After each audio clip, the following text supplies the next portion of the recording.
तापी, उकाई, सोनगढ़ के घोड़ा गांव और आसपास के 10 से अधिक गांवों के लोग इन दिनों खराब सड़कों और ट्रैफिक जाम से बेहद परेशान हैं। सुबह के समय मुख्य मार्ग पर ट्रकों की लंबी कतारें लग जाने से स्कूली बच्चों, नौकरी पेशा लोगों और स्थानीय वाहन चालकों को काफी दिक्कतों का सामना करना पड़ रहा है। इस समस्या के कड़े विरोध में स्थानीय सरपंच जैशनीबेन गामित और दिनेशबाई गामित ने ग्रामीणों के साथ मिलकर अधिकारियों के समक्ष बार-बार शिकायत दर्ज कराई है। इसके बाद अब ऐश लिफ्टर संचालकों और संबंधित समिति के साथ एक विशेष बैठक बुलाई गई है।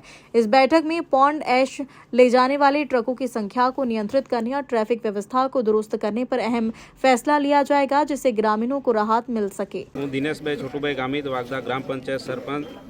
અમારી રજૂઆત એક જ છે, થર્મલ પાવર સ્ટેશનમાંથી જે ટેન્ડરો આપવામાં આવ્યા છે પૌંડ એ સૂચકવા માટે, એ અહીં ગાડીઓ આવીને મતલબમાં 200-300 રોજના ગાડીઓ આવે છે અને ગામમાંથી આવવા જવા માટે ખૂબ જ તકલીફ પડે છે।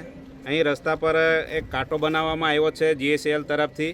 એમાં રસ્તા પર કેનાલ પર મતલબમાં ડેલી સવારે 6 વાગ્યાથી એટલી લાઈન હોય છે, એનું ટ્રાફિક ઘણું હોય છે। અમારા શાળાએ જતા બાળકો, વિદ્યાર્થીઓ શાળા જતા હોય એ લોકોને ઘણી તકલીફ પડે છે અને સાથે સાથે પાવર સ્ટેશનમાં જે નોકરી પર જાય છે સવારે એ લોકોને પણ અહીંથી જવા માટે રસ્તો બંધ થઈ ગયો છે। આ રસ્તો છોડીને બીજા રસ્તાનો ઉપયોગ કરવો પડે છે, પણ બીજો રસ્તો લાંબો પડે છે એટલે અમુક જણાને નોકરી પર જઈ શકતા નથી। એટલે પાવર સ્ટેશનના અધિકારીઓને અમે વારંવાર રજૂઆત પણ કરી છે, પણ કંઈ સાંભળતા નથી। એટલે અમારા ગામજનોને એક જ માગણી છે, અહીં ટ્રાફિક હળવું બને અને આ લોકોના જે નિયમ છે એ લોકોમાં સુધારો કરી અને સારી રીતના અહીંથી જે એસ લિફ્ટરો છે એ લોકોને પણ પાવર સ્ટેશન તરફથી સારી સુવિધા મળે એવી અમારી માગણી છે। જય હિન્દ। મારું નામ ગામિત જેસનીબેન, હું ઘોડાજૂથ ગ્રામ પંચાયતના સરપંચ છું। આજે અહીં આવવાનું એક જ કારણ છે કે GSL વાળાએ પોંડે સૂચકવા માટે એજન્સી બહાર પાડે છે, તો એના કાયદાના અનુસંધાનમાં આજે એજન્સીઓ અહીંયાથી પોંડ ઉશ્કે છે, પરંતુ રસ્તાના ખરાબ કારણના લીધે આજે અહીંયા ટ્રાફિકો જામ થઈ ગયેલી છે। આજે અવર જવર માટે એક જ રસ્તો હોવાના લીધે આજે ગાડી આવ જવા માટે તકલીફો પડે છે। ટુ વ્હીલર માનો કે આજે ટુ વ્હીલર સવારે 7 વાગ્યાથી અહીંયાથી ટુ વ્હીલરની અવર જવર માટે હોય છે।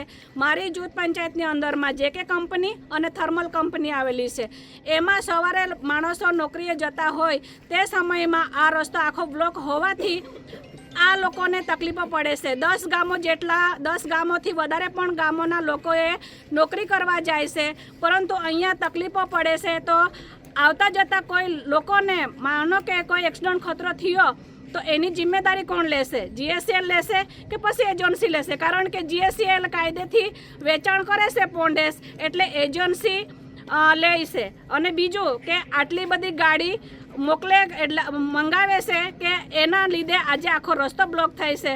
તો અમારે એક સરપંચ તરીકે હું ઈચ્છું છું કે કોઈનું પણ નુકસાન નહીં થાય। આજે સ્થાનિક લોકો અને અસરગ્રસ્ત લોકોની એજન્સીઓનો છે એ લોકોની ગાડીઓ માટે એ લોકોએ પરમિશન આપવું, ના કે બહારની 150-200 ગાડી લાવીને એ લોકો ઉચકાવે છે। એના અનુસંધાને અમારા સ્થાનિકો આજુબાજુ ગામોના લોકોને નુકસાનકારક થઈ શકે છે કે એક્સિડન્ટ થઈ શકે છે।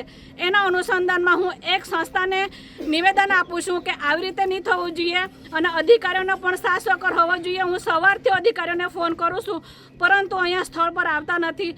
નહીં આવે ત્યાં સુધી અહીંયા કંઈ રસ્તો નીકળવાનો છે નહીં।